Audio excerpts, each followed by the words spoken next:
Hi guys, Tab here, hope you're all keeping well. Thanks very much for clicking through. It is another video about the rather wonderful and very exciting Lotus Emira. Everyone I talk to is really pumped up for this car, and quite rightly so. I think it's going to be a fantastic car. I don't have an order in yet, but I'm getting more and more tempted to just put one down because every bit of information that's released about it, every new clip, every video, I just get more and more excited. And we've seen a lot of great reviews now online. Those press cars released, the embargo's lifted, and the feedback has been astounding for those lucky enough to have gotten a drive in it.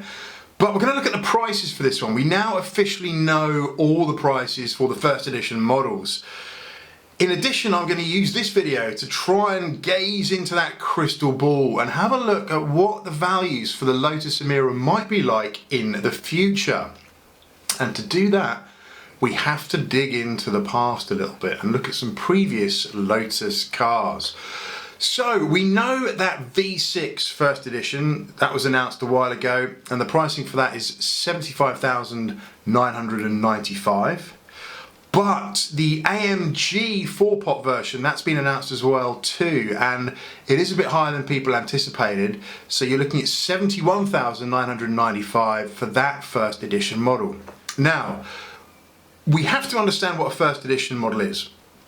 Okay, it isn't really that different to what is going to be the future base model in terms of the chassis and powertrains, but the first edition models are standard models with a lot of nice fancy optional extras on, about £15,000 to £18,000 worth that have been discounted so you can get them at a better rate. But there's no reason why in the future you can't spec a standard base model, if you get one of those, up to sort of first edition level.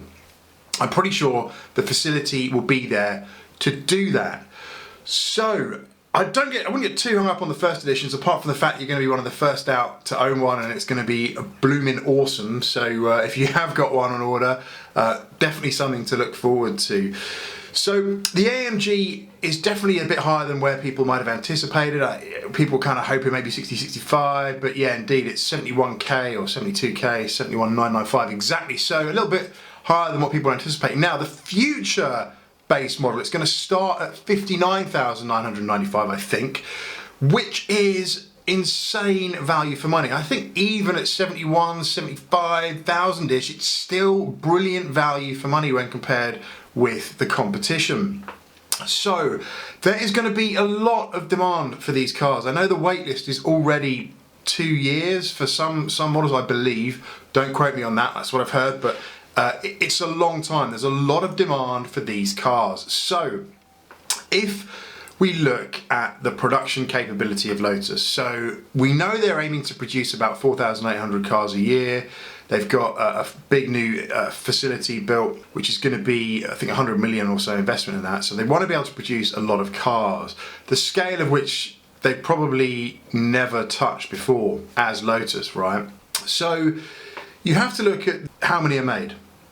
Scarcity tends to dictate higher prices, right? If you flood the market too much with something, it is going to bring the price down. But 4,800 models a year worldwide isn't going to be a lot, considering the demand for this car. Now, if you want to see how much this car is going to be worth in the future, we have to look at the past.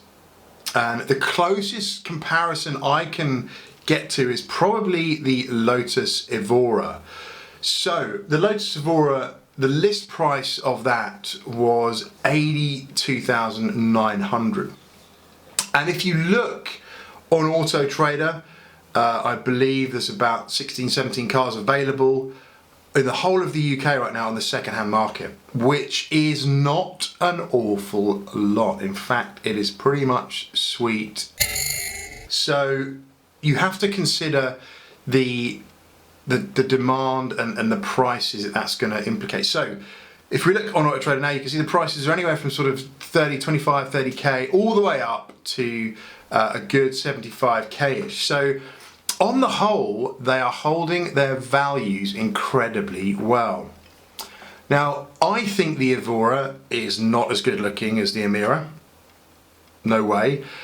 And the demand and hype for the Evora when that was released was no way near what it is for the Emira that we're now seeing.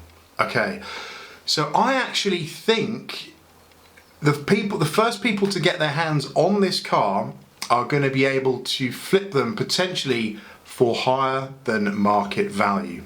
I really do think that with this car. Some factors that will influence this. The demand for them. There is a lot of demand, and I think pre-orders for these cars have been through the roof. Okay, it is an incredibly desirable car. It looks great. It's a fantastic looking car. You can't really fault the design here.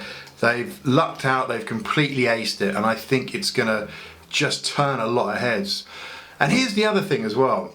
All the petrol heads out there know about this car, and they're talking about it. But those sad, lonely people out there that aren't petrol heads might not even know about it right now.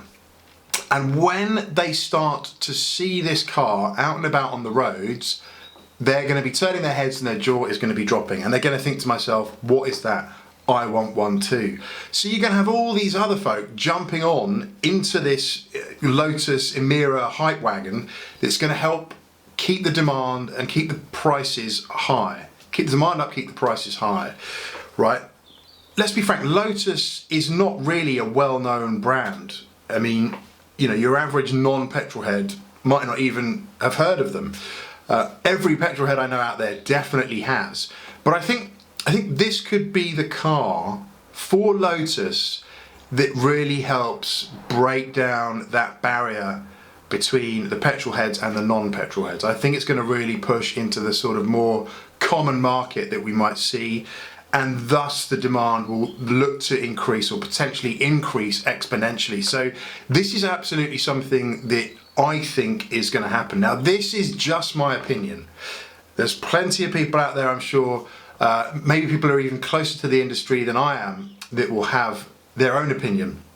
But I see no reason why anything that I've just said could potentially happen. Now, I know the world in which we live right now is a crazy place, and there's some horrible things happening from a global perspective. So we have to bear in mind that, you know, anything can happen in these times. But I think, you know, given all that we know and all that could happen potentially, I think we will see the demand for these cars and the prices remain extremely strong indeed. So if you've got your money down on one, I think it is a very sound investment, and you haven't even got to sit in it and drive it yet, which is a whole other thing you've got to look forward to. That's it for this one. Nice quick video. Don't forget to like and subscribe if you have. Really appreciate it. If you haven't, please do. Always helps, and it could be for a good cause. So thanks very much for watching, and bye for now.